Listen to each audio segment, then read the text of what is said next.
You're listening to ProdCast, the personal productivity podcast from CRM Audio. ProdCast is sponsored by Maplytics. Maplytics by Analogic is a market-leading certified for Microsoft Dynamics 365 geo-analytical mapping app.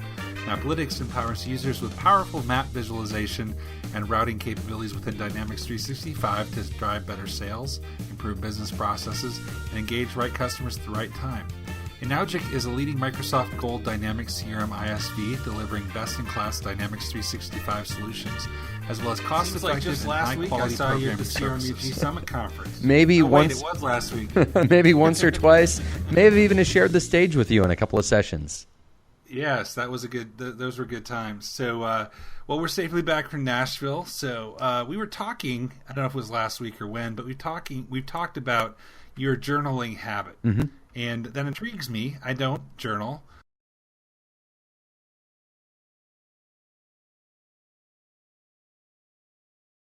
Yeah, so my journaling history goes back to, I would say arguably my childhood, but the real habit didn't really get formed until a little over a decade ago. I've always liked the concept of a journal, but I tell you what, I probably started and failed at half a dozen different journals over time, and I couldn't quite tell you why I wasn't able to make those work for me at the time. Then around 2006, I started journaling in a very specific journal that helped put a little bit more of kind of a general parameter around why I was journaling and how I was journaling and how often and for how long, that really kind of made the habit stick for me. Okay. And so are you a paper journal guy or are you an electronic journal person? Yeah, so 100% I am a paper journal person. There is something about the physical making contact of a pen with ink onto paper. And, there's actually, there are psychology studies that have been done around, that physically writing something down, both helping with memory as well as helping you be able to process the things that you're thinking about writing, and that being different from if you're capturing that digitally. So, that's definitely one where I go with the physical pen to paper method. I've tried some electronic journals, personal blogs and the like, but I've not been able to stick with them the same way I have the paper journal. So, how often do you refer back to your old journals? Do you regularly look back and see what was I doing this week back in 2014? Yeah, so this is where things get interesting for me, and where it really ties into the concept of ProdCast is that habit of looking back at my journal over time, and it's an important part of every time I sit down and start writing in the journal. And let me give an explanation around that. So the physical book that I have is called a Journal 10 Plus. And what that means is it is meant to be able to give you journaling space to start on any day of the year and be able to capture journal entries for the next 10 years. And the way it does that is by providing a different page for every single day of the year. So, April 1st, April 2nd, April 3rd, and so forth. And then going down that page, it's broken up into 11 different chunks. So, being able to do 11 different years. So, when I first started, 2006, 2007, 2008, and so on. And what that does is, as I am writing down my journal entry for any given day, once I begin building that up, I can actually see what was I doing a year ago today, 2 years ago today, 5 years ago today, which is really good for kind of reflecting on that journey of where have I been? How am I using my time? How am I achieving those goals that I wanted to over time? And there's both the immediacy of, I've been writing down, my journal entry for today, and, gosh, it feels like it was the same thing I was writing down a couple of days ago. And, I'm constantly, kind of pouring out about how I had this or that thing that I really wanted to do, and maybe I did it or maybe I didn't do it. And there's that kind of immediate recognition of what am I doing in the moment. But as those entries build up, I can start looking at that across time. Where have I been? Where did I think I was going to be at this point in time? And why is that either changed or what's the good, the bad, or the ugly? That's gonna come in really handy when you write your autobiography. It sure will. And I tell you what, it's one of those things. I started it, after I'd kind of started my career, but it was before I had met my wife and before we'd started a family.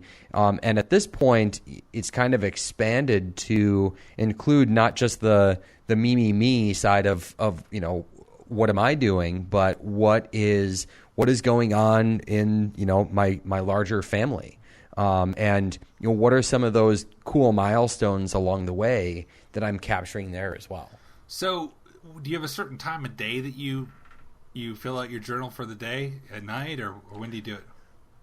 Yeah, so what I end up doing is I typically do it a little bit in batch, where I will do between 2 and 5 journal entries in any given sitting. That way, if I have a long day, I don't have the kind of broken habit feeling of not having done it on the physical day. But what I'll do is I'll capture information as I'm kind of going through the day. I'll use Evernote to be able to make little notes and memos that I can refer back to later, either later in that day or a couple of days later or a few days later, as I want to be able to record kind of what's been going on. The importance there is not letting that drag out too far. I have gotten into a situation where, I'm trying to piece back together, what have I done over the course of the last couple of weeks if I had a really heavy travel schedule. And that gets to be pretty cumbersome, and I can feel the quality of journal entries kind of leave as I try to do that sort of thing. So if you're out till 3 a.m. playing pool or singing karaoke at a Nashville bar, you won't fret. You'll just the next day fill in your journal and say, I was at the bar in Nashville playing pool and singing karaoke till 3 a.m. Yeah, and in fact, I may have detailed the specific songs if that situation were ever to have happened. So are you putting all the details of your work and personal in there, like who you met with that day and what projects you're working on at work as well as what's going on at home, or do you do more personal or professional? Yeah, so I end up putting both in there. This is something where I don't want it to just be a work log of worked on this project for 3 hours and those sorts of things. But as I'm going and having important meetings or something that was really I thought was pivotal in either a good way or a bad way with something professionally, I'll journal about that. On the flip side of that, I also make a point of journaling that it's either Saturday or Sunday morning, depending on the week, I take my daughter out grocery shopping with me. And it's kind of like, well, yeah, that's a habit. We do that every week. But I also want to kind of capture the fact that habit was there, that habit was important. Because, as I do some of the planning stuff that I do each week, and I've talked about on previous episodes, it's a priority for me. It's an important thing in my life, and I want to make sure that I'm reflecting, what I want to do with what I'm actually doing. So, it covers all those. One thing I've noticed from myself is I very rarely handwrite anything anymore. And my handwriting has always been terrible, even when I was from second grade onward. And I'm just not a natural hand writer. So, when you started this, was it a struggle to get more of the practice and art of writing by hand? Most definitely. And I actually have several books with, like workbooks to try to improve my penmanship. I still am not proud of my handwriting, and I've had a longstanding thing of, kind of wanting to improve it, but I haven't really knuckled down to make that happen. So sometimes it is tough if I'm doing, 4 or 5 journal entries in a row. My hand starts to get tired, and the quality of what I'm writing suffers a little bit. But to me, it's not that this, this isn't going to be something that's on, public display and people are going to be critiquing my handwriting. I mean, it's largely for me, and if I want to reference back to something, hopefully I can read my own handwriting. Right. And this kind of use case is what intrigues me a little bit about some of the products out there. Like Moleskine has their Pen Plus product, which is, a hybrid of the physical and digital world, where the pen, you can download it to Evernote or OneNote or something like that. I think, have you ever considered that kind of a hybrid scenario? Because I can see having 10 years of journal entries, being able to tag them and search them over time would be extremely useful. Yeah, so it is intriguing to me. I've tried. There was a Moleskine and Evernote kind of specific journal that was around that. I've tried some of the different pens and specific types of paper to be able to digitally capture that. There was a Logitech one that I forget the name of. But the kind of the familiar habit of the Journal 10 Plus has been a really important one for me. I just wrapped up my first full journal. It ended up being 11 years worth of journal entries at the end of 2016. And I have a project of digitizing that, whether it's scanning it into Evernote, which will give me kind of that OCR to be able to search through, or just something to have the electronic backup of it that is something I would like to do. As of right now, it sits in a fireproof box, so that's my redundancy plan, or a security plan, I should say. But I don't knock those other types of journals. I mean, I think the best journal is the one that someone's going to use.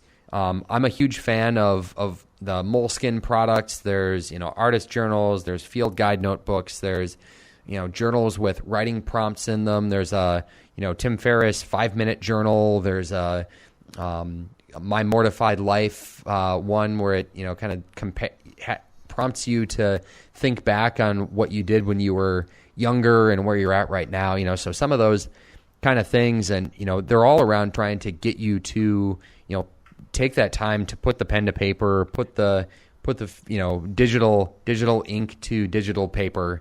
That just building that habit is the important thing more than anything. Okay. Well, I think I'm going to try it again. I've tried it in the past and given up, but you convinced me I'm going to try it again. Don't know if it'll work, but I'll try it. Sounds good. All right. So did you want to tell us what this week's Implement This is about? It's coming up. Absolutely. Friday. So Implement This week is going to be talking about the Dynamics CRM workflow engine. And specifically, it's going to be a foundational episode around some of the basic building blocks of how it's used, where it fits, what some of the good use cases are, who should be considering using the Dynamics, out-of-the-box workflow engine, some of the nuance between real-time workflow or synchronous workflow versus asynchronous workflow, being able to really set the stage for other future episodes where we dig into different aspects of the workflow engine. Yeah, I think that's a great topic because what I've noticed is a lot of people aren't talking about some of the foundational stuff in CRM anymore. Mm-hmm. All the stuff from Microsoft is focused on the newer stuff, business process flows, business rules, because they're newer, sexier, flashier, UIs. Mm-hmm. But workflow is the workhorse of CRM automation. And so, that's going to be a great episode. And it's one thing that's kind of fun about this episode where it starts to come out is In previous episodes, Britta and I have seen eye to eye on a lot of things, but our background, our history with the workflow engine, you can start to see some of the differences in, how and when we might use it and what was, different in my experience versus what's different in her experience. It's fun to see and challenge some of those differences too. Are you saying a big fight's going to break out? I guess you'll have to listen in and see. And see if chairs will be thrown. Okay, great. One of the drawbacks of recording in the same physical space. Well, I'll look forward to that on Friday. Thanks, Matthew. Thank you, Joel. Have a good This one. has been ProdCast, the personal productivity podcast from CRM Audio with Matthew C. Anderson and Joel Lindstrom. You can follow Matthew at his blog, connectingthedata.com, or on Twitter at MC Anderson. You can follow Joel Lindstrom on Twitter at Joel Lindstrom. You can subscribe to the CRM Audio network of podcasts on Apple Podcasts, Google Play Music, SoundCloud, Stitcher, TuneIn, or any place else that offers fine podcasts. This podcast is a production of Dynamic Podcasts, LLC.